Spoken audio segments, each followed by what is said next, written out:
Using first principle, f dash of a is equal to limit h tends to 0 f of a plus h minus f of a divided by h എന്ന് പറയുന്നതാണ് first പ്രിൻസിപ്പിളിൻ്റെ equation എന്ന് പറയുന്നത്.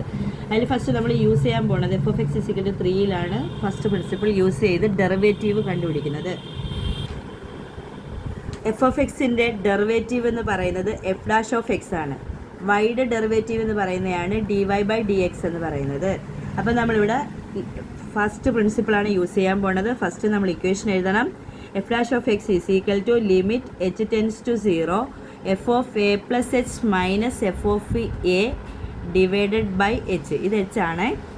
അതിൽ ആദ്യം നമ്മൾ F of A plus H എന്താണെന്നറിയണം. F of A plus H എന്താണെന്ന് അറിയണമെങ്കിൽ ആദ്യം നമ്മൾ എഫ് ഓഫ് എക്സ് എന്താണെന്ന് അറിയണം. എഫ് ഓഫ് എക്സ് എന്ന് പറയുന്നത് നമുക്ക് 3 ആണ്.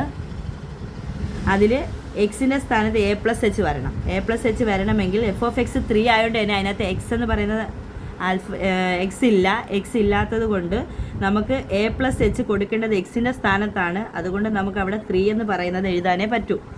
ഓക്കെ, അത് കഴിഞ്ഞിട്ട് എഫ് ഓഫ് എ എന്താണെന്ന് എഴുതണം. എഫ് ഓഫ് എ എന്താണെന്ന് എഴുതണമെങ്കിലും എക്സിൻ്റെ സ്ഥാനത്താണ് എ കൊടുക്കേണ്ടത്. എഫ് ഓഫ് എക്സ് 3 ആയതുകൊണ്ട് തന്നെ എഫ് ഓഫ് എയും 3 തന്നെ ആയിരിക്കും. ഇനി നമ്മുടെ ഇക്വേഷനകത്ത് അപ്ലൈ ചെയ്യാൻ പോവുകയാണ്.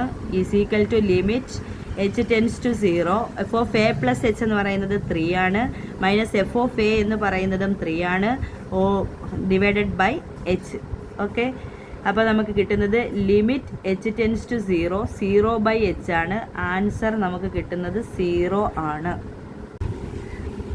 എഫ് ഓഫ് എക്സ് എന്ന് പറയുന്ന ഒരു കോൺസ്റ്റൻറ്റിൻ്റെ ഫസ്റ്റ് പ്രിൻസിപ്പിളാണ് എഴുതാൻ പറഞ്ഞേക്കുന്നത്. അല്ലെങ്കിലും അറിയാം എന്താണ് കോൺസ്റ്റൻറ്റിൻ്റെ ഡെറിവേറ്റീവ്, അതായത് കോൺസ്റ്റൻറ്റിൻ്റെ ഡെറിവേറ്റീവ് 0 ആണെന്നറിയാം. അപ്പം നമുക്ക് ഫസ്റ്റ് പ്രിൻസിപ്പിൾ യൂസ് ചെയ്ത് ഡെറിവേറ്റീവ് എടുത്തപ്പോഴും ആൻസർ 0 തന്നെയാണ് കിട്ടിയത്. ഓക്കെ.